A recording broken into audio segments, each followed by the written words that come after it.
Om.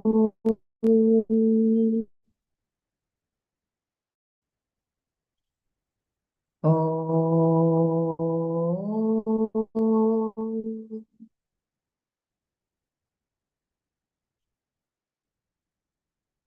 Om.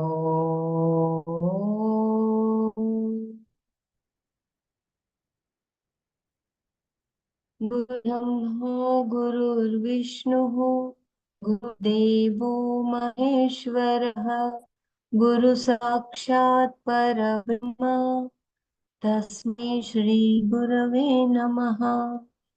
अखण्डमण्डलाकारं व्याप्तं येन चराचरं तत्पदं दर्शितं येन तस्मै श्रीगुरवे नमः।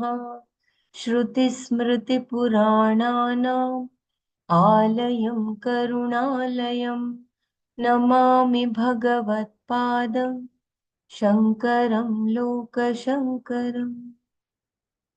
ॐ सहना भवतु सहनौ भुनक्तु सह वीर्यं करवावहै तेजस्विनावधीतमस्तु मा विद्विषावहै। ॐ शान्ति शान्ति शान्तिः। नारायणं नमस्कृत्य नरं चैव नरोत्तमं देवीं सरस्वतीं व्यासं ततो जयमुदीरये।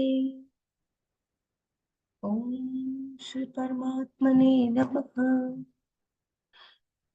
Please guide me. Which verse are we in? We have to start the part 2. Okay, We've done part 1. So from, I think, the 13th or 14th. Okay. Yeah, it is verse 30. Yasya sarve samarambhaha kama sankalpa varjitaha jnanagnidagdha karmanam tamahuh panditam buddhaha. Whose all works well undertaken and devoid desire and opulent sankalpa, whose karma phala is burnt away by the fire of knowledge, the wise call that person Pandita. It is common knowledge that it is not possible to take up any activity without a desire. This is generated by sankalpa, which is the forerunner and propeller of a desire. The sankalpa is nebulous, while the desire is concrete. When the desire gives starting talk for any work, how is it that karma sankalpa varjita? How is it that Kam Sankalpa Varjitaha is mentioned in these words? Would be the genuine doubt of the sadhaka. It should be understood that the Jnani's desire is non-binding and so without any karma phala asakti, craving for fruit of action. The Jnani's desire, I think it will be karma phala asakti, or kindly correct me, asakti or asakti, because the whole meaning is opposite. Karma phala asakti, asakti, craving for the fruit of action. The Jnani's desire is just to do and not for gaining any fruit thereof. Bhagavan Ramana, of course, must have had a desire to answer the question of his devotee.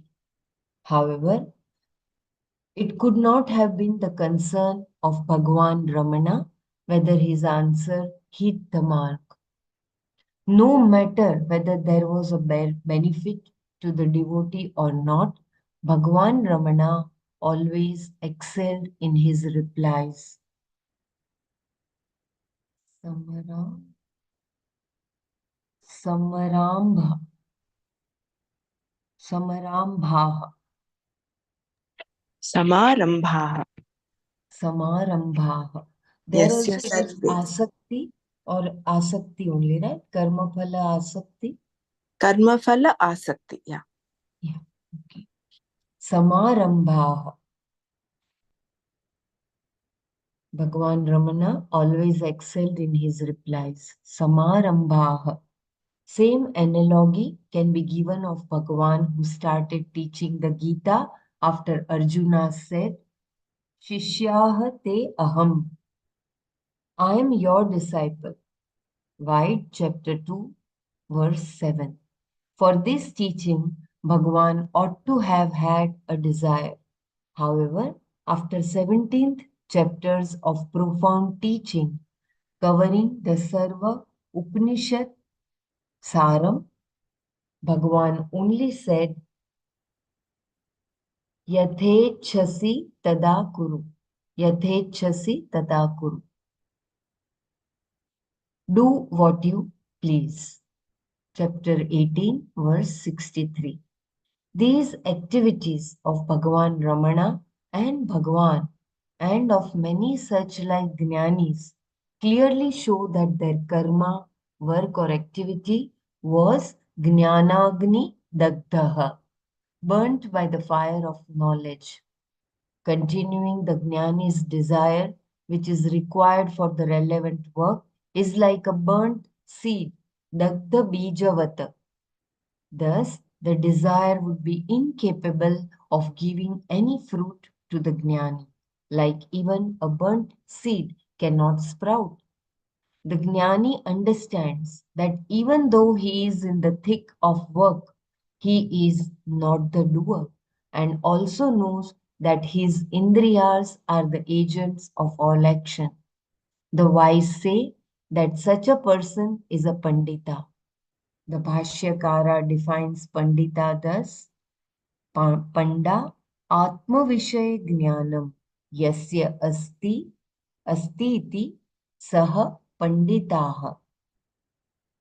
Panda Atma-Vishay Jnanam Yasya Asti iti Saha Panditaha. That person who has direct Atma Jnana is a Pandita. This fine verse naturally was the favorite of Bhagavan Ramana. 4:22. And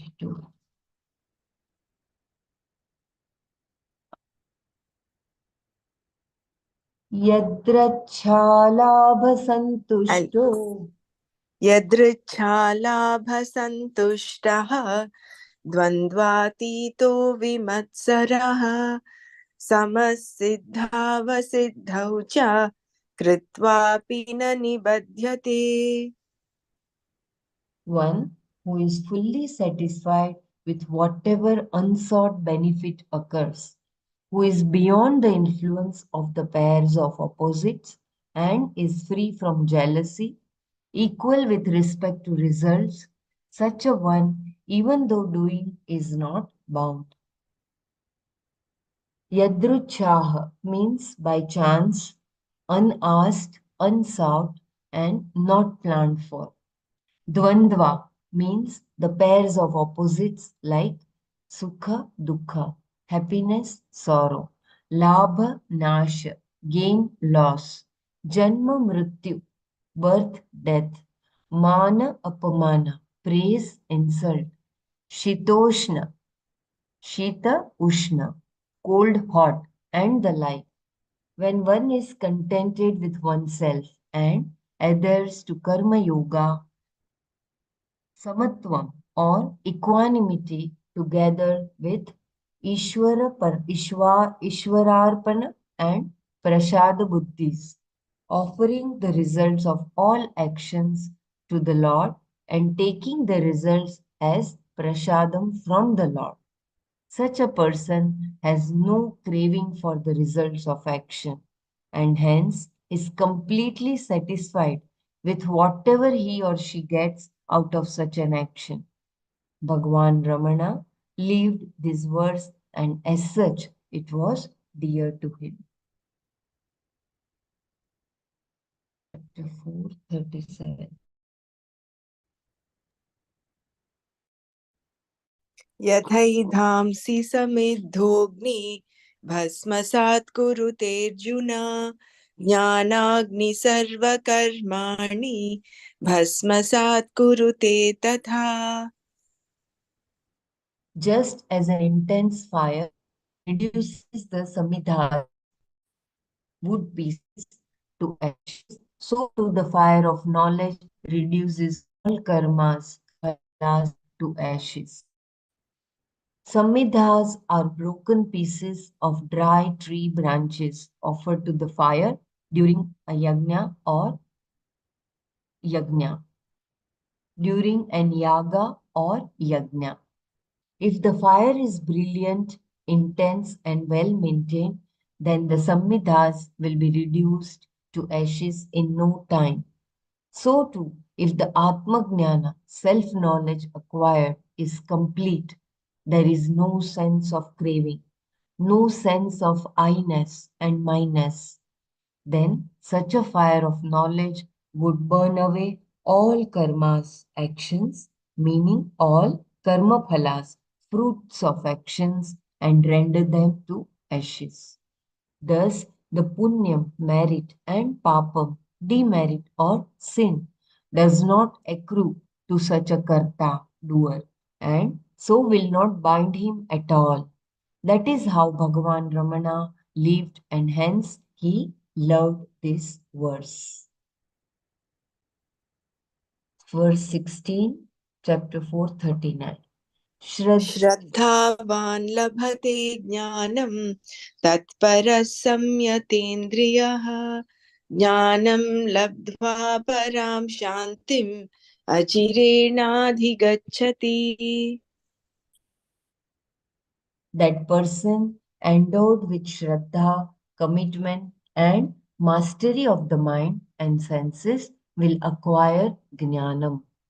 After acquiring Jnanam, in no time that person will gain supreme peace.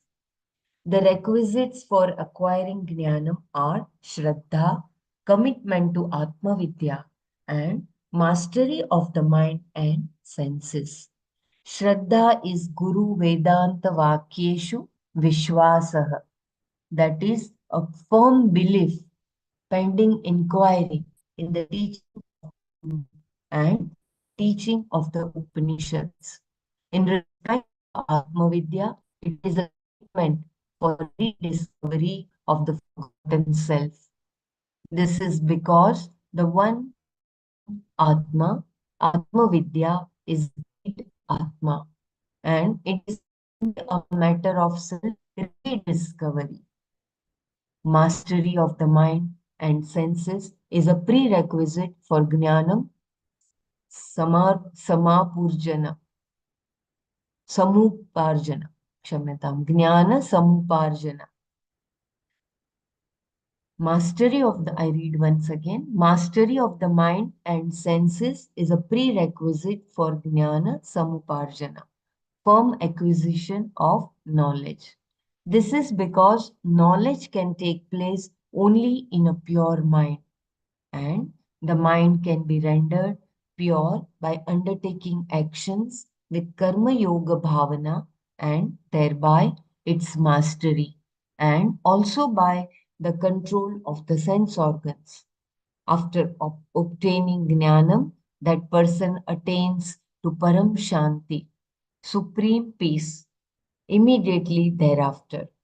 This is so because the Shanti shattering influences like craving, unfulfilled desires, agitations of the mind, running after the sense objects, the buffeting by the pairs of opposites, etc., are totally absent for such a person.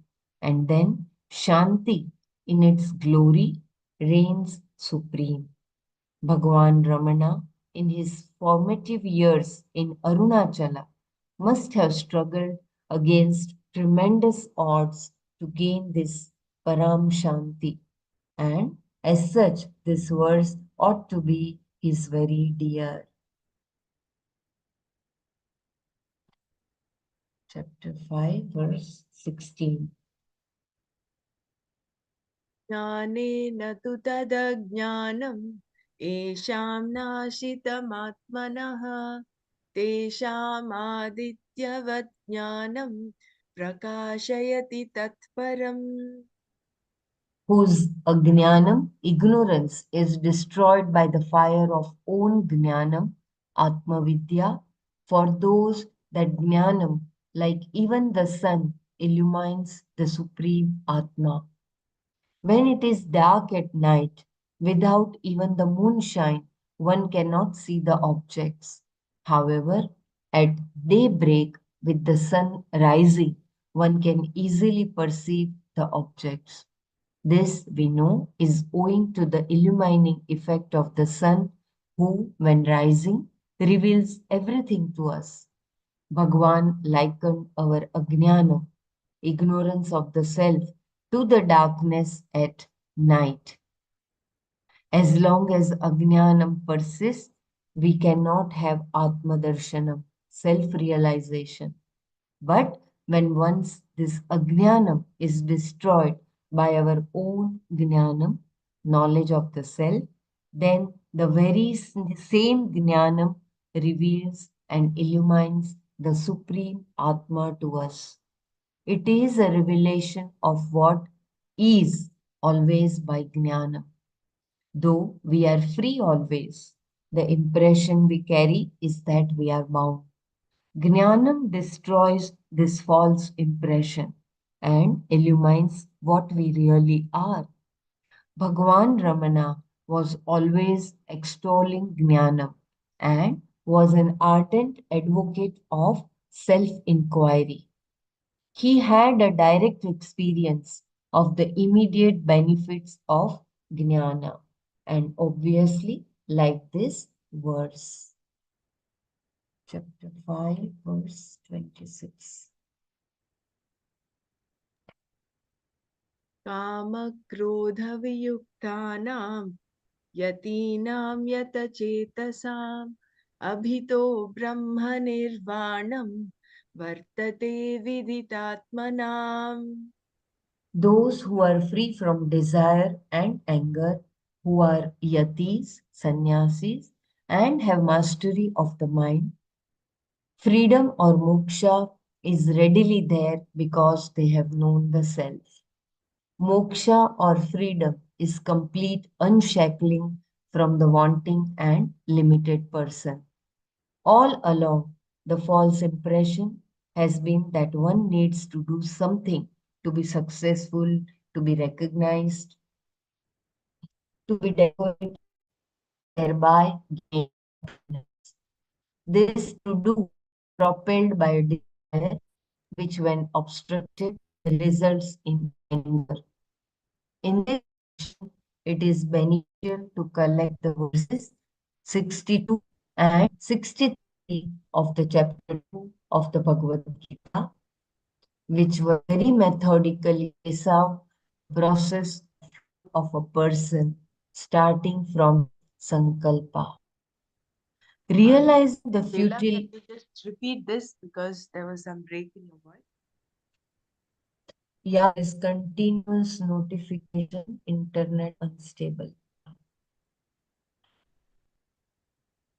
Those I'm reading the meaning, those who are free from desire and anger, who are yati, sannyasis, and have mastery of the mind, freedom for or moksha is readily there because they have known the self.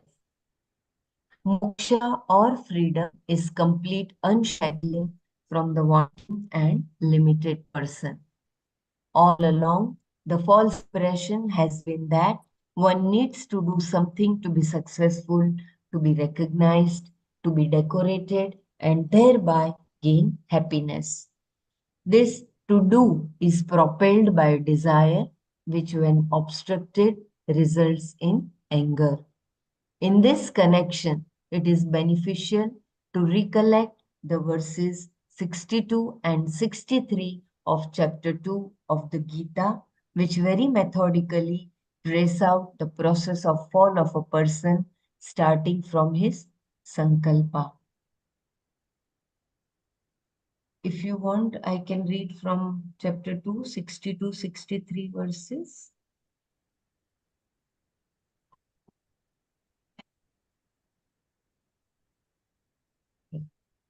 ध्यायतो विषयान् पुंसः सङ्गस्तेषुपजायते सङ्गात् सञ्जायते कामः कामात् क्रोधोऽभिजायते क्रोधात् भवति सम्मोहः सम्मोहात् स्मृतिविभ्रमः स्मृतिभ्रंशात् बुद्धिनाशः बुद्धिनाशात् प्रणश्यति. Realizing the futility of desire and its derivative, anger, the sannyasi who is committed to the benefit of everyone and who has sublimated the sense of I-ness and my-ness and who has complete mastery of the mind gives up by proper understanding this pair of kama krodha, desire, anger. Such a person attains to Brahma Nirvanam, moksha here and now, because that person has dropped all binding fetters in the path of self-realization. I think it is fetters or fetters, all binding fetters. In the path, kindly correct me if the pronunciation is wrong. Fetters, yeah, you're right, fetters. In the path of self-realization or knowledge of the self. Only a person like Bhagavan Ramana, who tracked successfully the difficult path for Atma Sakshatkaram, self-realization, would know how important are the means for end. And such an exemplary person, this verse would indeed be very dear.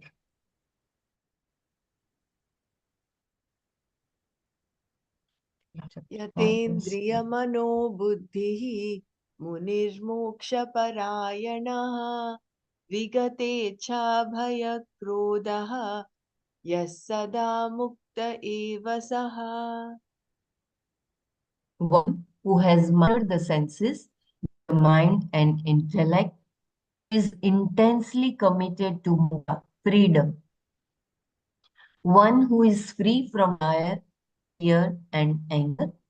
Such a person is always liberated. Bhagavan, through the verse preceding this and this verse has clearly spelled out the means to the end, which is freedom. Nana used to have by heart the shloka. So preceding verse, if you want me to read, just let me know.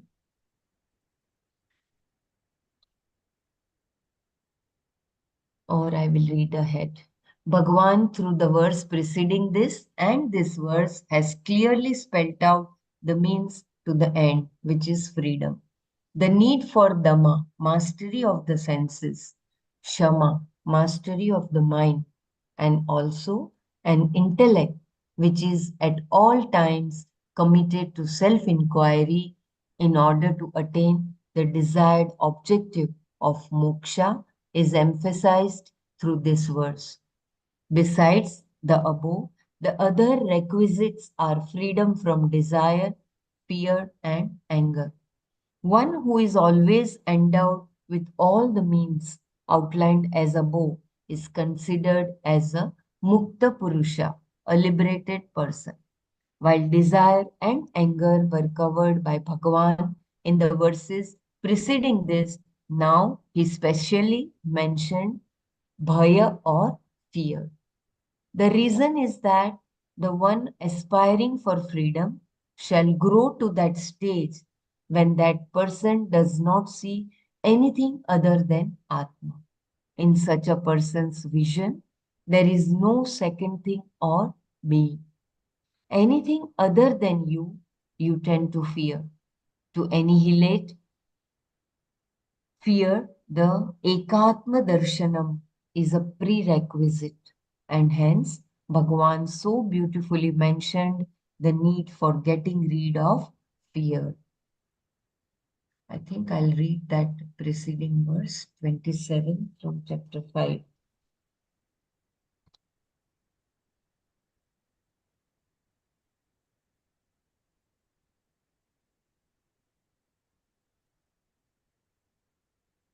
स्पर्शान् कृत्वा बहिर्बाह्यान् चक्षुश्चैवान्तरे भ्रुवोः प्राणापानौ समौ कृत्वा नासाभ्यन्तरचारिणौ.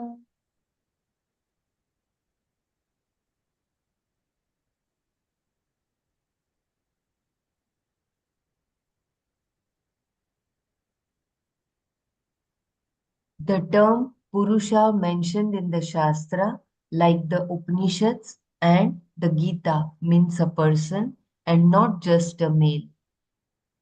Purau Ushatiti Purushaha.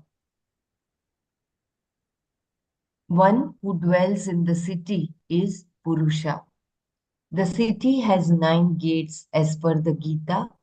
See verse 13, chapter 5, and 11 gates as per the Kathopanishad. The city is the body. The body is likened to a city because a lot of things and beings reside there, and there is a continuous flow of traffic.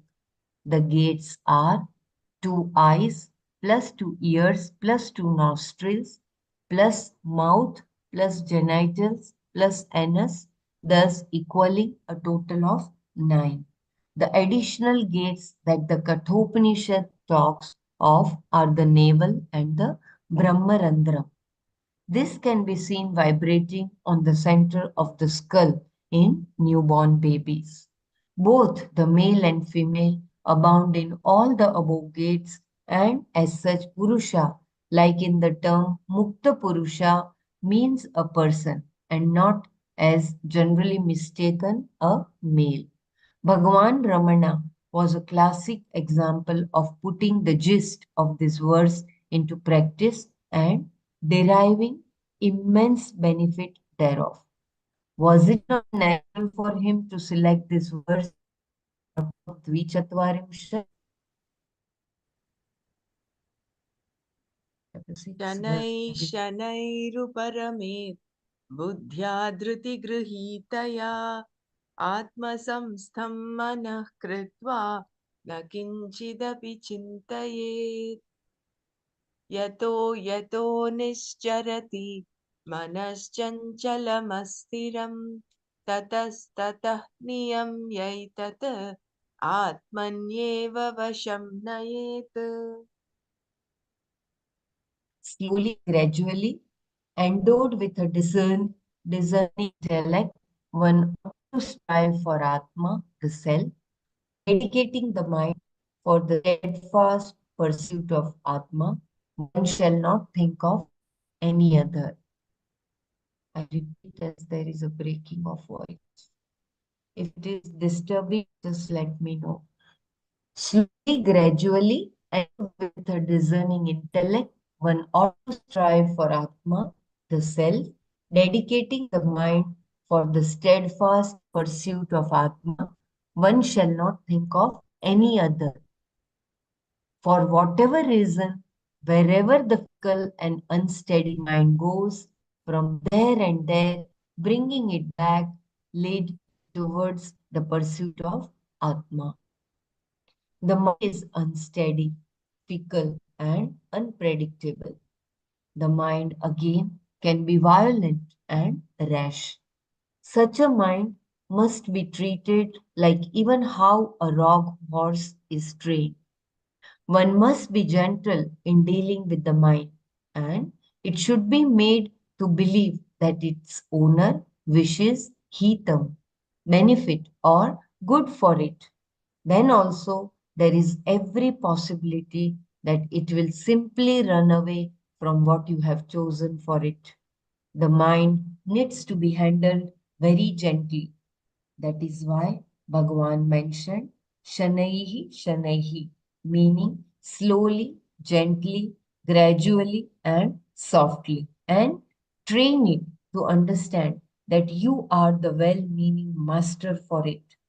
Such a mind can still be a rock and run away from your chosen task, which is the pursuit of Atma for the mind.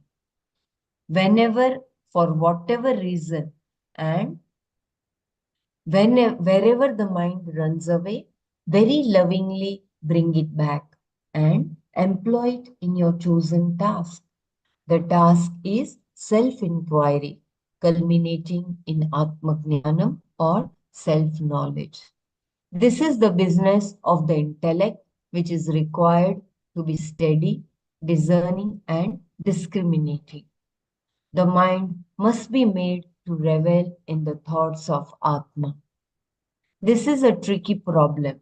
It is the mind, sankalpa vikalpatmikam manaha, that which thinks of something and in no time thinks of some other thing always, which you are training to do your job.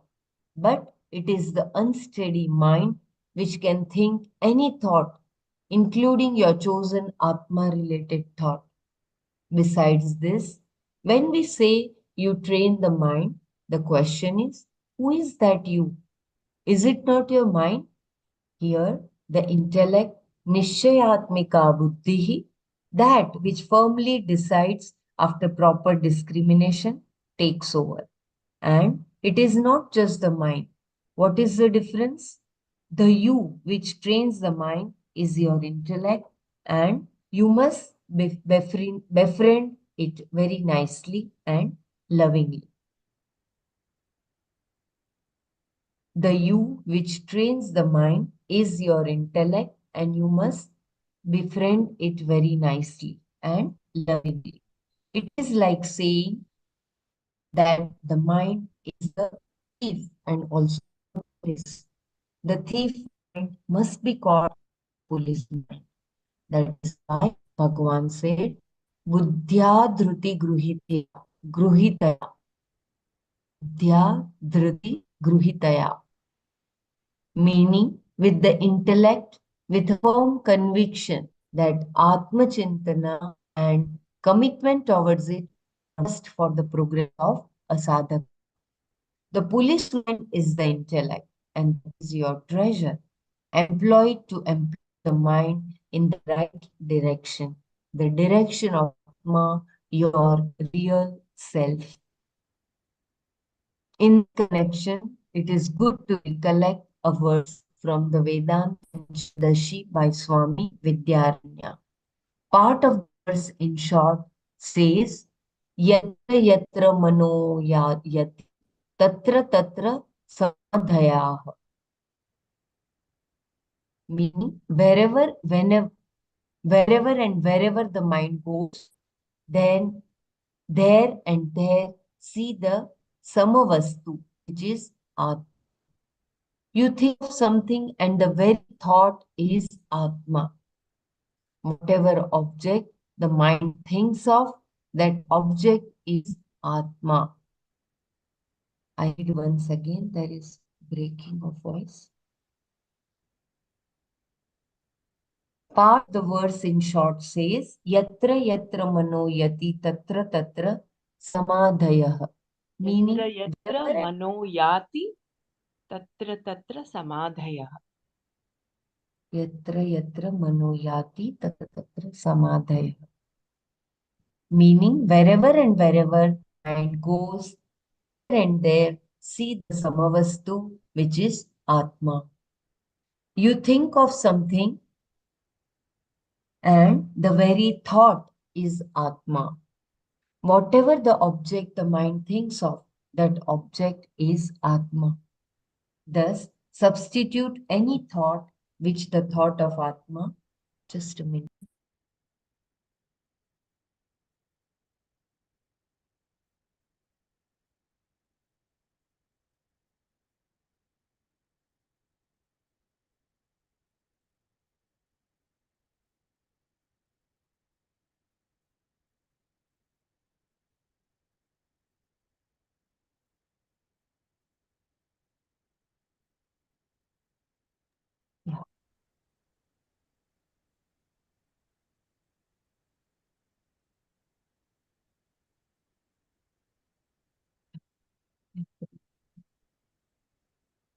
Meaning wherever the mind goes, there and there see the Samavastu, which is Atma.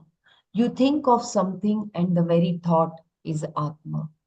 Whatever object the mind thinks of, that object is Atma.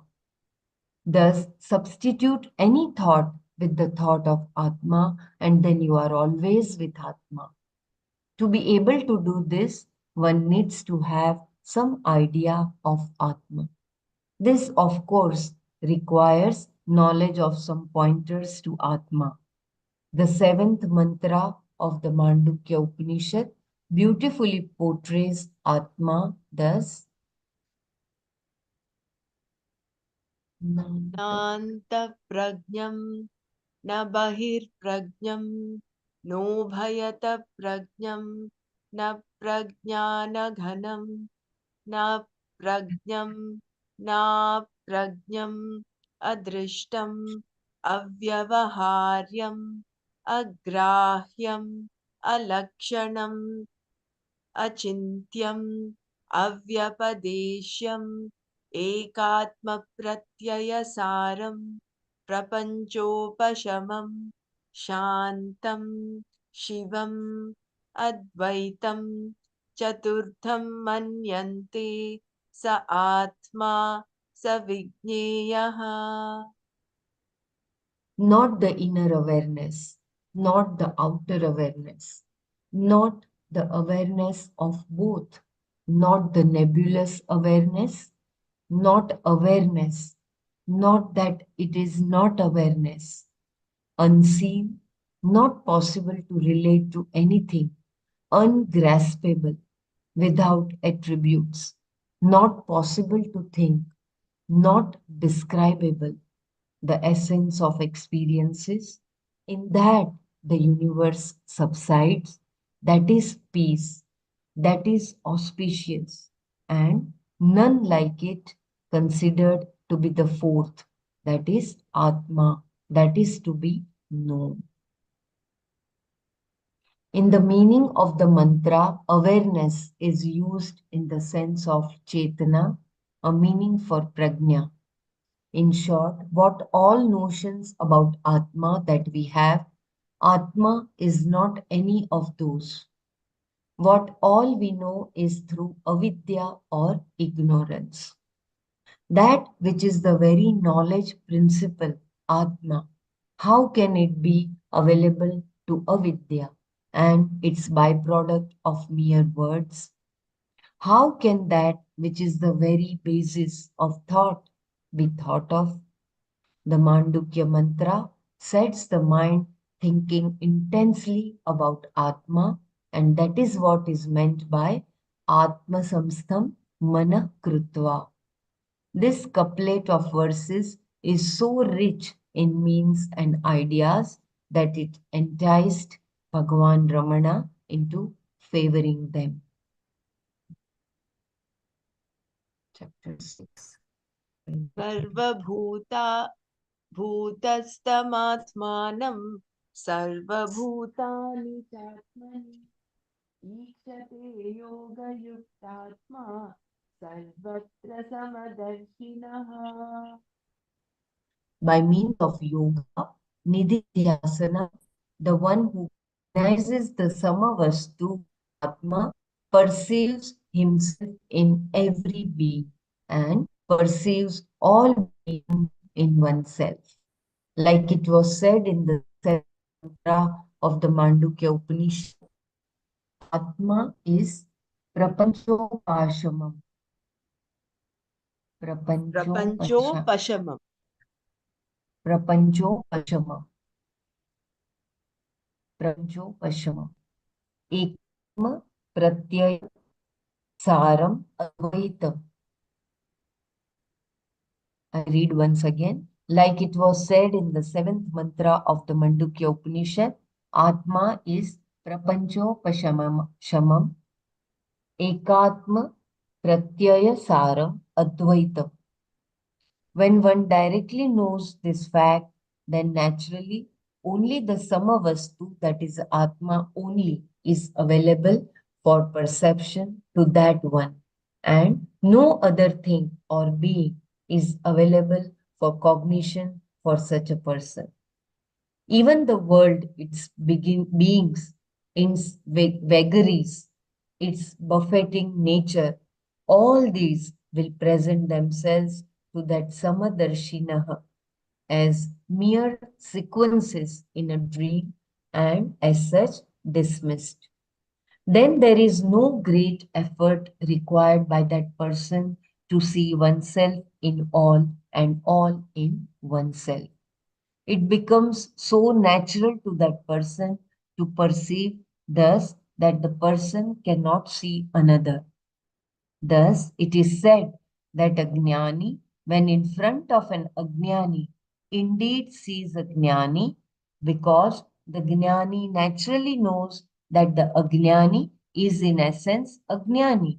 Only difference being that the ajnani does not yet know it.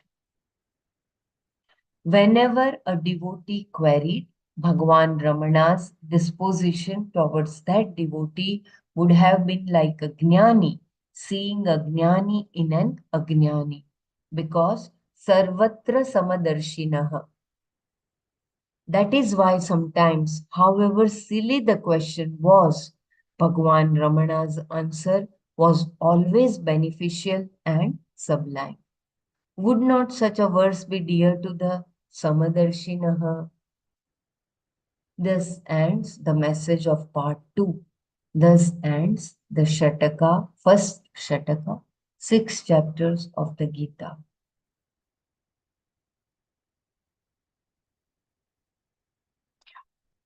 Chapter 7, verse 70. We do manana or I read at once and then we do manana? Just let me know.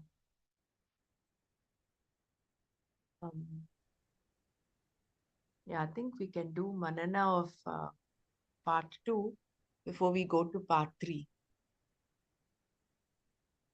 Yeah, because the whole part. Part 2 is such a roadmap for. Yes. So what we can do is just go back to the. Let me share screen. 1 second. The very first page where just the beginning of the shlokas were given. Bela, if you can just go there.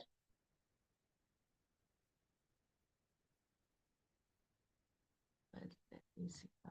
Share screen.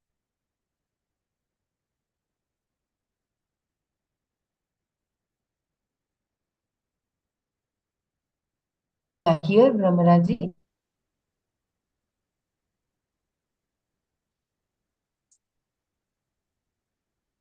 Yeah, this is the one. So we can just chant the verses and then we can do manana on this before we go. We'll do about 15 minutes of manana on this, then we can go forward. I just read from my textbook. It will take, yeah, it's okay. Or if you want me to chant, whatever I Yeah. remember, I will. Yeah. यस्य सर्वे समारम्भाः कामसङ्कल्पवर्जिताः ज्ञानाग्निदग्धकर्माणं तमाहुः पण्डितं बुधाः. So the person who's called a pandita is one who who's who just does things not for the sake of getting any result. Yasya sarve samara kama sankalpa varjita, which is devoid of desires and expectations. He just does things for the sake of doing. Jnanagni dagda karmana. And for him, there is no karma that he accrues. Just because the jnana dries up the seed, just like how a burnt seed cannot sprout. None of his actions lead to any accruement of karma.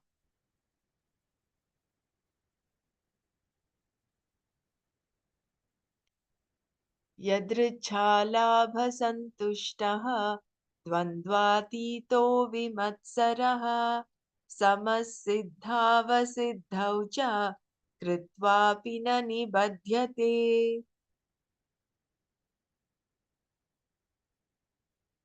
So does anyone want to give this meaning of this verse? Let's all of us participate. So that way we are Yeah, those who are from the pairs of opposite, those who are away from that, and like, because from the desire arise the that agitation, and that agitation turns into anger. Krodhat bhavati sammoha, sammohat smriti vibhrama, smriti bhramshat buddhi nasha. So that desire is the cause. So we have to um, be away from those pairs of opposites, like sthita prajna lakshana.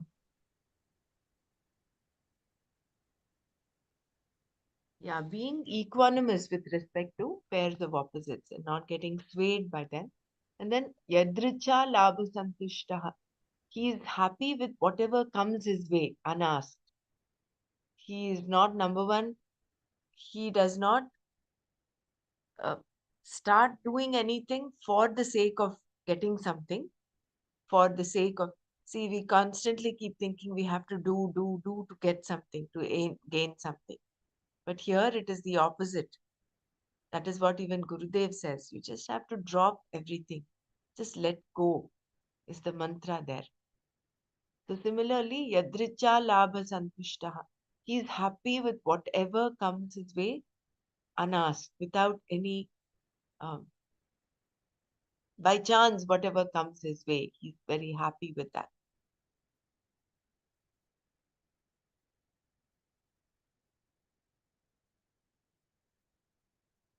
यथैथांसि समिद्धोऽग्नि भस्मसात् कुरुतेऽर्जुन ज्ञानाग्निदग्धकर्माणम् भस्मसात् कुरुते तथा. Does anyone want to go for this, with the meaning? Do they remember?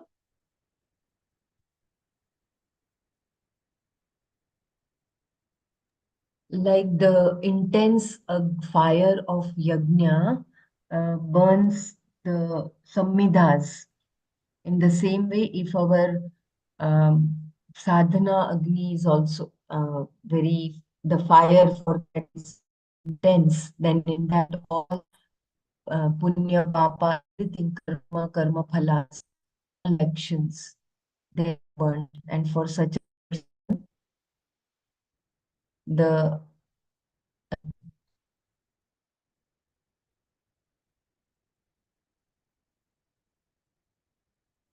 there is no karma phala.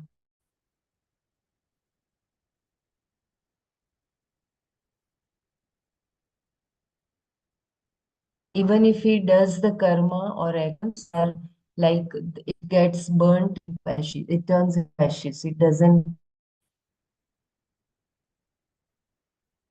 accrue him, it doesn't bind him. Very beautiful. This, again, this is because of the jnana. The importance there is for jnana. Jnanagni dagdha karmanam bhasmasat kurute tatha. So in the fire of knowledge, all his actions get, so to say, burnt out like the burnt seed. So that there is, again, there it doesn't accrue any karma to him.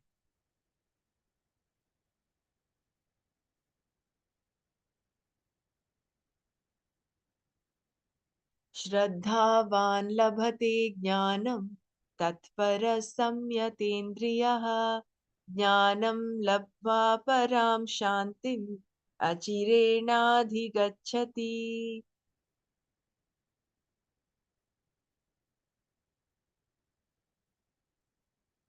So, Shraddha in Vakya. yes, please go ahead. Yeah, in No, when you explain, it is so easy to digest, Brahmaraji. Please go. No, I think this exercise of Manana is for all of us here in this group to express themselves. So that once you start expressing, remember the Shraddha, the Shastra Kripa, that clarity in the Shastra, getting what is there in the Shastra as transparently as possible. So this is an opportunity for each one of us. So I would really um, request everyone to participate for your own sakes. Ultimately, the Gita is about us. It is about you, me. So we are here for ourselves. So let us make the best use of the time that we have. So please come forward and express. Doesn't matter if we're making mistakes. As we keep sharing, there is that inner. Um, you will know yourself whether uh, there is clarity or there is a little more need for clarity. All that will happen. Yeah, once we have the Shraddha in Guru Vakya, in the Guru Shastra Upanishad Pramana, then that, and through that, when there is Indriya Nigraha, then we will be able to achieve that Param Shanti. That knowledge will lead us to that Param Shanti. So Shraddha brings that Kripa. Guru Kripa, Shastra Kripa. Once we have that faith in Shraddha in Shastra Vakya and Guru Vakya as well. The faith is really very limited as compared to the Shraddha. Shraddha means faith, but the faith which is ingrained in you,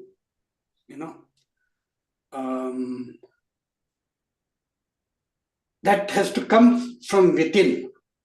That's something, that power is helping us or leading us to the whatever we are living, whatever, with the trust and the faith combined together is Shraddha. Shraddha is just not a simple word, but it is your complete character is built on the Shraddha. If you have Shraddha, knowledge automatically flows to you. That is what Shraddhavan Labhate Jnanam. So the main important thing is Shraddha. Otherwise, we start doubting, and doubt doesn't end at all. Sandeha, Sandeha, they say, doubt, means you are attached to the body, not to the knowledge. Means you are everything you will look, what will help me, what will to yourself, Sandeha, you are attached to the body.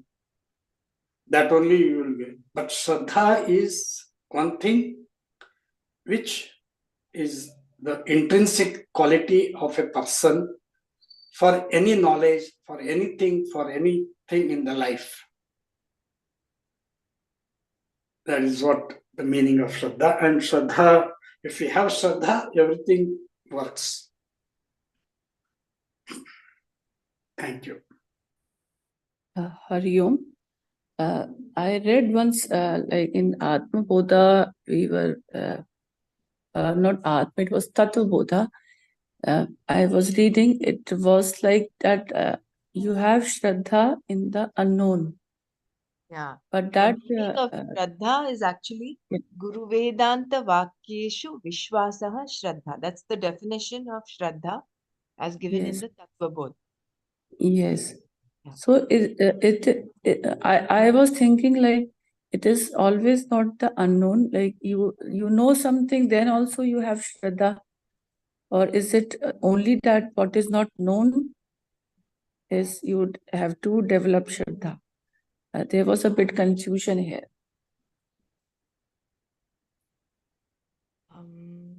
The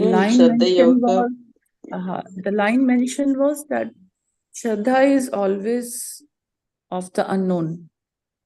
So that made See, my... what you know, you already know. There is no need for Shraddha there.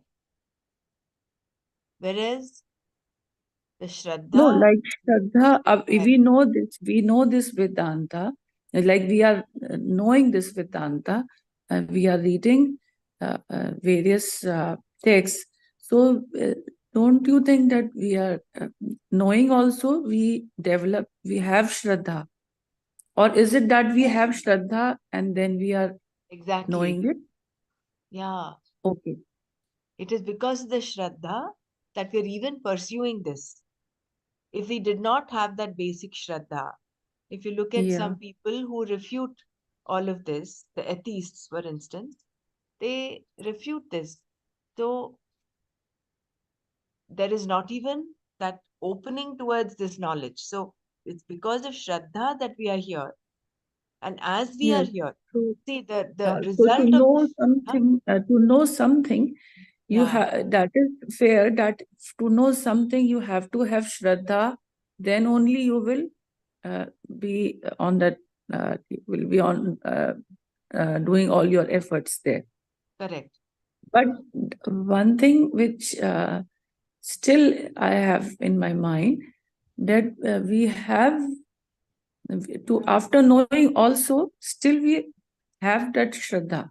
After knowing something, Shraddha doesn't go away. You still have that. Though it is starting with the unknown, but after knowing also, you still have that Shraddha. The Shraddha doesn't leave you. I was like, this was because some I think dilemma. for a sadhak, with respect to a sadhak, yes, the Shraddha will remain. But for a jnani, there is no need for Shraddha. He's already recognized himself. He's realized himself. No, so there is no use. Just like that samida, the last samida is put in the fire. Even this knowledge, all of the Shraddha is required where, as long as there is ajnana. But once there is jnana that is dawned, there is no need for Shraddha. We're all in still work in progress, so therefore we require Shraddha. We are evolving slowly, gradually. There is still that layer of Jnani would not have Shraddha. Why? Like, Jnani why does would not require Shraddha. he does not require Shraddha, but isn't it that still he must be having Shraddha, and it is not that he can know No, that everything. Shraddha doesn't go. It's a divine quality, no? Shraddha is a divine quality and it is in That is what. the jnani. You It is cannot just remove it. remove him. You cannot say that he doesn't need. There is no Look need at Gurudev. for him. Like I think it is Shraddha, ingrained, like it is a divine quality and it is ingrained in the jnani. And for us, we need to have the Shraddha, then only we can move. And those who don't have Shraddha, they wander in the delusion of Maya more and more into it. So, but Jnani, you cannot say there is no Shraddha. It is ingrained in the Jnani. That is why he is Jnani. It is a divine quality. it will stay with the jnani. I also think this way, that The way Shraddha will not Gurudev, go away. even the Gurudev offers the flowers to the Shivlinga. Just observe how much like epitome of Shraddha is there. How can we say that there is no Shraddha in a Jnani? It's a very much a part of the divine qualities, and they are very natural and spontaneous in Jnani. They don't need to do any efforts for that. That's what I feel. Maybe. Jai Gurudev. Shraddha is required when there is something unknown, right? But when for a jnani, he is complete, he is whole, he is the only one. He sees Atma everywhere. Just like that, when we come to the next verse, the yato yato nischarati. So he has that sarvabhutastam atmanam sarvabhutani chatman. He sees the oneness everywhere. So when that is full, there is nothing unknown. Everything is just one. So in that sense, there is no Shraddha again is one of the pillars of knowledge. If you remember, it is when you look at Viveka, Vairagya, Samadhi, Shat Sampatti. It is one of the Samadhi, Shat Sampatti. Shraddha is one of the Samadhi, Shat Sampatti. So these are the sadhaka lakshanas. So, yeah, we can get some clarity. But anyways, see, we are... But even in the Shraddha Yoga, the chapter, like how Sreshji says that, yeah, the Shraddha is not just the faith, it's just about Correct. The whole, your body, senses, mind, everything is involved, and trying to... It is the nature of your mind, the nature of your mind, thinking, your priorities, your value system. But here, right. in this particular verse, it is not that is meant. What is meant here is the Guru Vedanta Vakeshu Vishwasaha Shraddha. Oh, which one you're reading now? Verse Shraddhavan number Labate 16. Okay, Shraddhavan labate jnanam yeah, tatpara yes. samyatendriyaha. It's not enough if you just have Shraddha. You should also have samyatendriyaha. Tatparaha. Control of the senses. Yeah, control of the sense. This is like giving a roadmap to us, no? Right. What is to be done? How do we pursue this knowledge? And what are the qualities of a sadhaka? Yeah, but it's varied meanings, like you said, yeah, depending on where we are reading about Shraddha. Yeah. But so it is based on the context. You will have to understand what is meant. Yeah. In the 16th chapter, Shraddhatraya Vibhaga Yoga, it is all about the nature of the mind. The Shraddha there is a broadened vision. It is not just faith. Yeah. Satvika Shraddha, Rajasika Shraddha, Tamasika Shraddha. So it all depends on... Depending on the gunas, right? Yeah. Based on the gunas. Gunas, right. Jnanena tu tadajnanam esham nashitamatmanaha. I think here I'll need some help here. I don't remember this shloka. One second.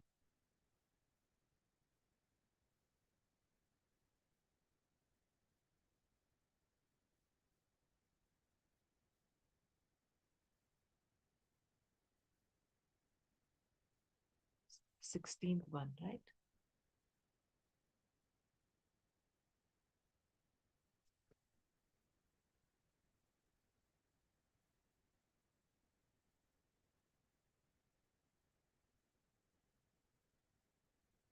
Jnanena tu tadajnanam esham nashitamatmanaha tesham adityavajnanam prakashayati tatparam.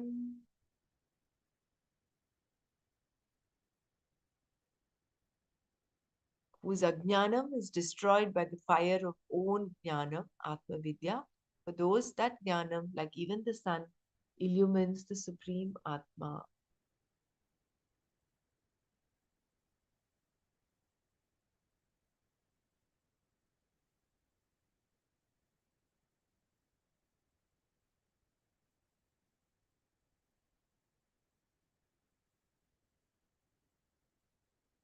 कामक्रोधवियुक्तानां यतीनां यतचेतसाम् अभितो ब्रह्मनिर्वाणं वर्तते विदितात्मनाम्. Those who are free from desire and anger, who are yatis, sannyasis, and have mastery of the mind, freedom or moksha is readily there because they have known the self.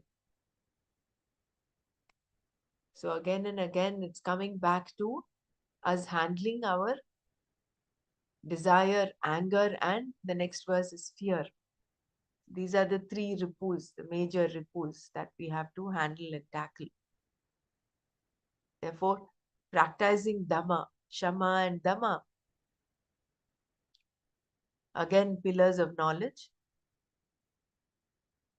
will become paramount.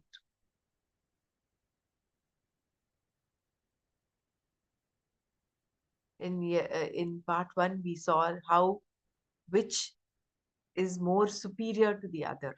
Like the senses, the sense objects are more superior to the senses. The mind is superior to the sense objects, and then the intellect is more superior to the mind. And the one that is beyond and superior to the intellect is the Atma.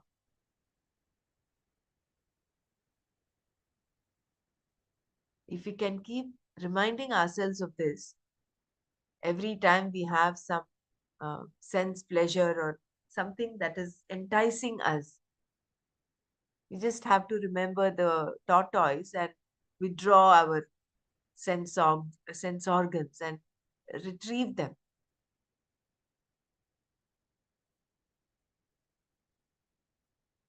And that is what is the practice of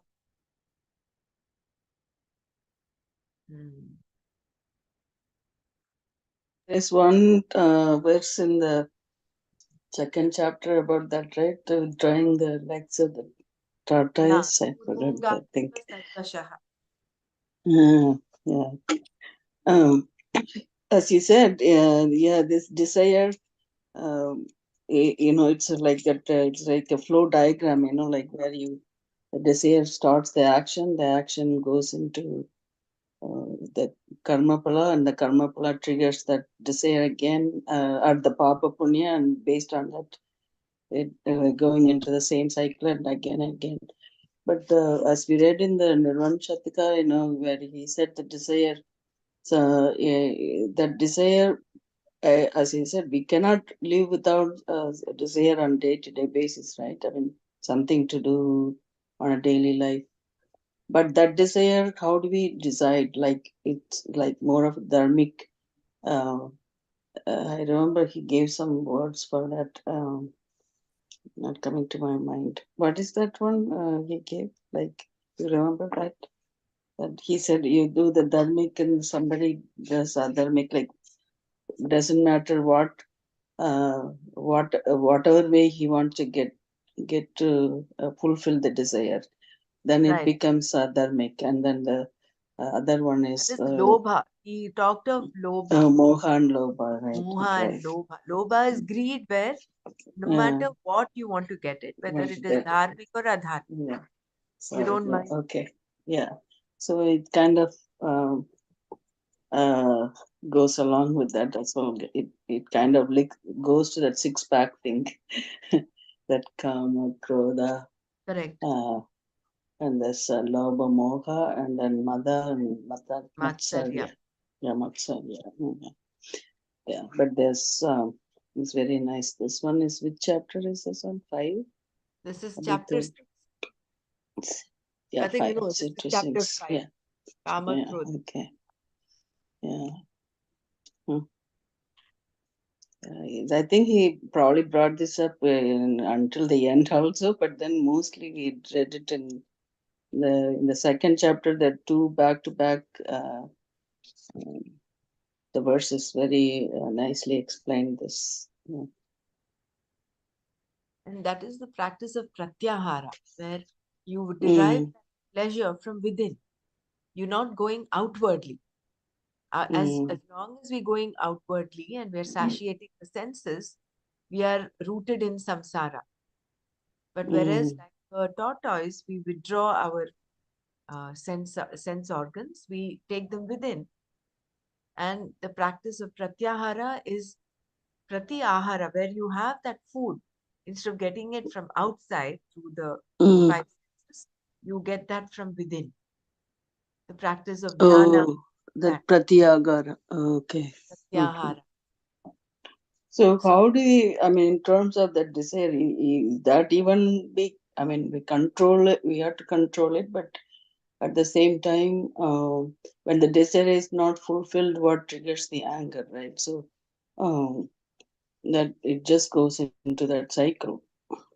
yeah, So that's where we have to figure out that thought, preceding thought before the desire occurs, you take control of it. So it's in the mind first. it's all in the mind. Mind, So yeah. Swami Dayananda, I think either Swami Chinmayananda or Swami Dayananda, I don't remember who, would say whenever Mm, you have a desire, let it be mm, there. You mm-hmm, know, let it cook for 24 hours. If after mm, 24 hours you still think that desire is required to be fulfilled, then go ahead. mm. But in this 24 Oh, hours, a lot can happen. So this was one exercise that was suggested to handle desires.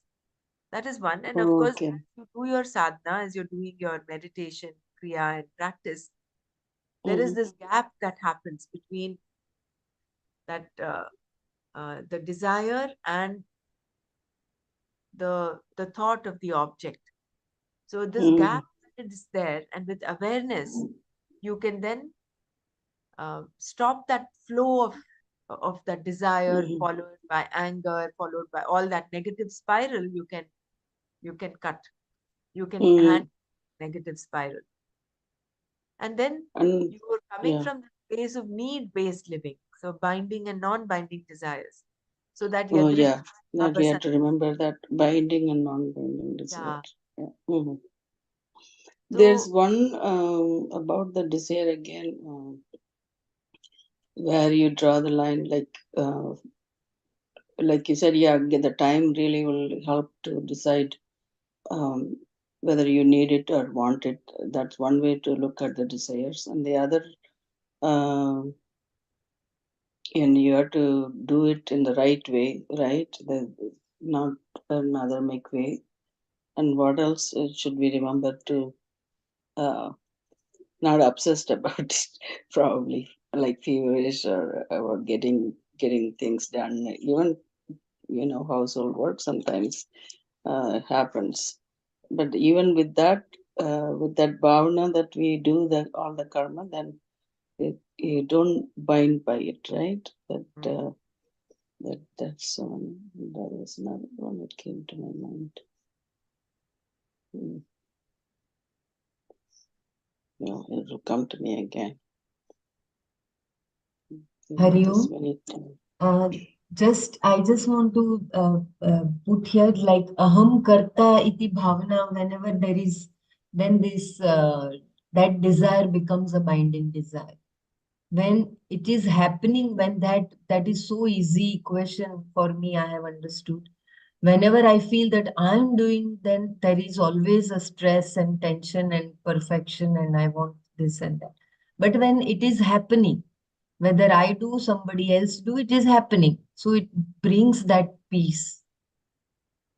That's what I was trying to remember about what Bhagavan Ramana Maharishi asking this question: who is desiring? If we ask that question ourselves, it will go to the self, right? I mean, when you say your buddhi is desiring, or the mind is desiring, or the ahankara is desiring, which part is desiring this? Like that question comes up. How do we go about that? Like I know you said I am doing it karta bhavana, but and this one where it arises from, actually it's a mind process, right? So in that case, it's not going to that. It's more of thought based than anything else. This desires, just mind and sense complex that related. is why that 60-second verse of chapter 2, no? Dhyayato Vishayan Saha. So he is Uh, given a psychology of how desire happens and how the negative spiral after the desire sprouts. oh yeah, yeah, yeah. That Dhyayato one, Vishayan right? saha sangasteshu pajayate. As Okay. long as you've not seen that new model of mobile, there is no desire of the mobile at all. But once you see your neighbor or someone else has that mobile, then you are thinking about it all the time. First is to see it, and then you're going on thinking about it, and then it ferments into a desire. It's the desire sprouts. Yes, I want to acquire it. And if someone has a block, you're not able to. There's an obstruction to you attaining that desire, that will lead to anger. And then comes the out of delusion. There is loss of memory, and then smriti bhramshat buddhinasha. Your intellect goes for a toss. Buddhinashat nashyati. So that person becomes a mental wreck because he loses his self-awareness. Nothing is, forget about all that nigraha and everything. So he becomes a bag of emotions. So it all starts with dhyayato vishayan. You may see things like, that is why there's one beautiful sentence in today's reading was the jnani looks at everything like a dream. How do we take a dream? While you're there, yes, but it is like a dream. No? So everything is fleeting like a dream. And he sees the jnani even in the ajnani. So when we are able to elevate ourselves and see the world of objects with this drishti, with this view, this perception, then there is nothing that will attract us in order for us to become desirous of them.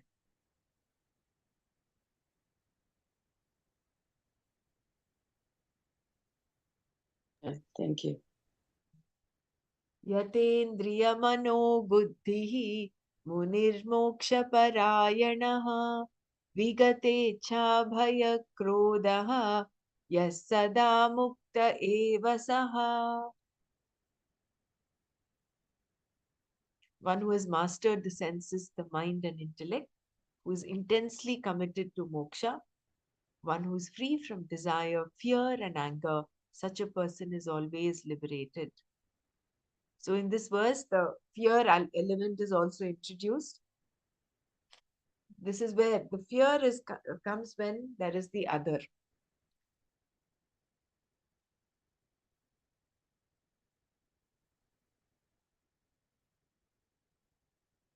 So to annihilate the fear, ekatma darshanam is a prerequisite. Ekatma darshanam. That is again a sadhana for us.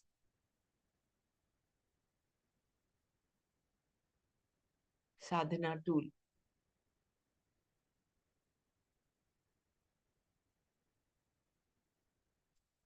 Shanai What did you say the sadhana tool? Ekatma darshana. See, Ekatma comes darshana. in when there is the other, no? Uh-huh. When you There's have ekatma darshanam, darshanam. Okay, then prerequisite. Annihilate the fear. Oh, yes, we read this one. That's right. Thanks. शनैरुपरमेत् बुद्ध्या धृतिगृहीतया आत्मसंस्थं मनः कृत्वा न किञ्चिदपि चिन्तयेत्. यतो यतो निश्चरति मनश्चञ्चलमस्थिरं ततस्ततः नियम्यैतत् आत्मन्येव वशं नयेत्. Slowly and gradually, endowed with a discerning intellect, one ought to strive for Atma, the self, dedicating the mind for the steadfast pursuit of Atma. One shall not think of any other. I think yesterday there was a question that was raised: how do we, how do we handle this? How do we take care of this? See, here the intellect is the polis. Very gradually, slowly, we have to befriend the mind with the Viveka as the polis.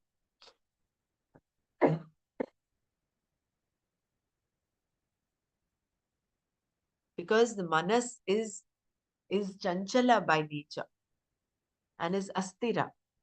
It is very restless. So wherever the mind goes, there you take the thought of Atma.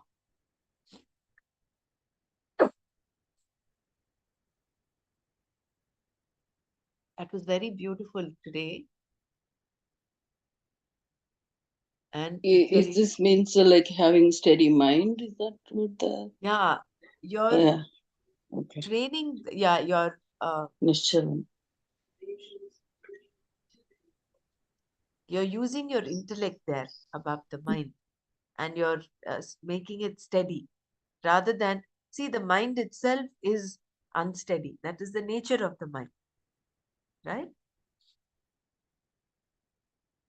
But wherever the mind goes, yato yato nischarati tatas uh, yato yato nischarati manaschanchalamasstiram tatas niyamyaitat.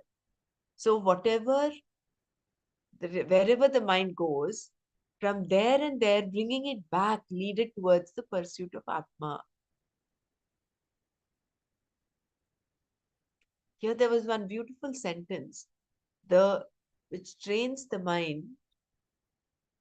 Yeah, the Nischayatmika, here the intellect is that which firmly decides after proper discrimination. That is Nischayatmika Buddhi is the intellect.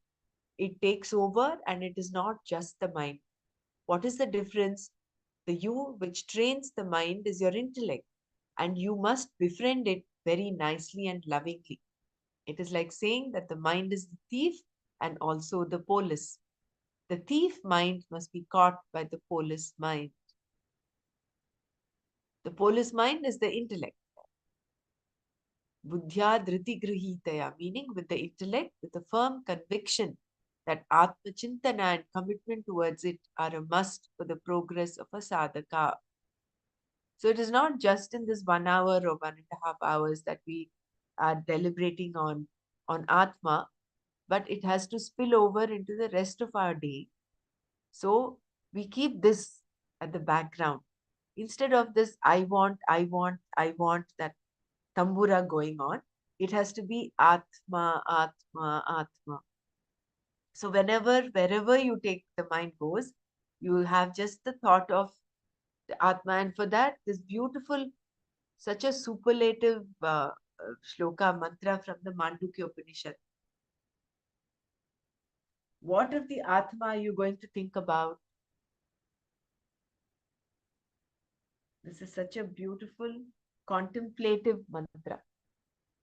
Nanta prajnam na bahir prajnam no bhayata prajnam na prajnana ghanam na prajnam na prajnam adrishtam avyavaharyam agrahyam alakshanam achintyam अव्यपदेश्यम् एकात्मप्रत्ययसारं प्रपञ्चोपशमं शान्तं शिवम् अद्वैतं चतुर्थं मन्यन्ते स आत्मा स विज्ञेयः.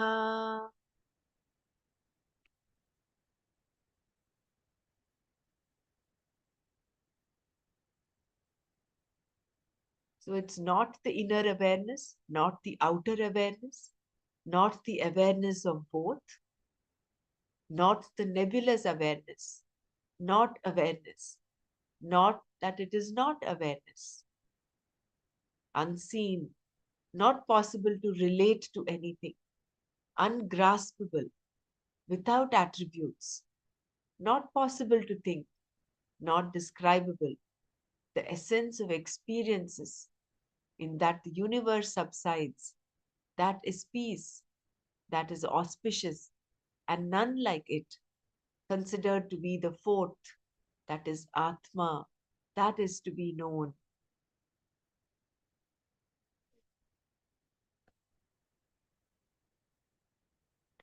Sarvabhutastamaatmanam sarvabhutani chatmani Ikshate yoga yuktatma sarvatra samadarshinaha. So, the one who cognizes the Samavastu Atma perceives himself in every being and every being in himself, all beings in himself.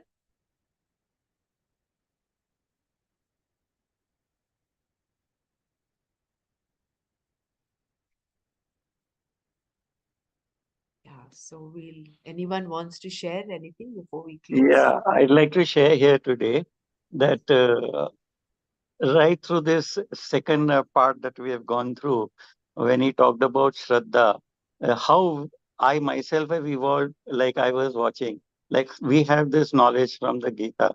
But like, see, in the Gita, it mentions about Karam Kand. So like when we are in a Rudra Puja, we don't know what it means uh, or what the benefits are. But we just sit through the Rudra Puja with our eyes closed, and that mantra snan that is happening has such a powerful effect on us. So that is Shraddha, that without knowing, like that in the Gita, there are so many things where it is simply being revealed as we go more and more deeper into translations.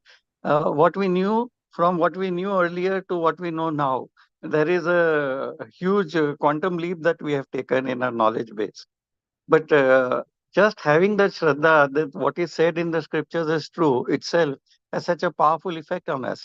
So then, like Guruji has got Rudra Puja. First, it was Guru Puja. Now it is Rudra Puja. Classes are also going on, where those who want to become pandits and want to know more about that Karam Kand can know about it. They even go through the translations and they know the meanings of the words there.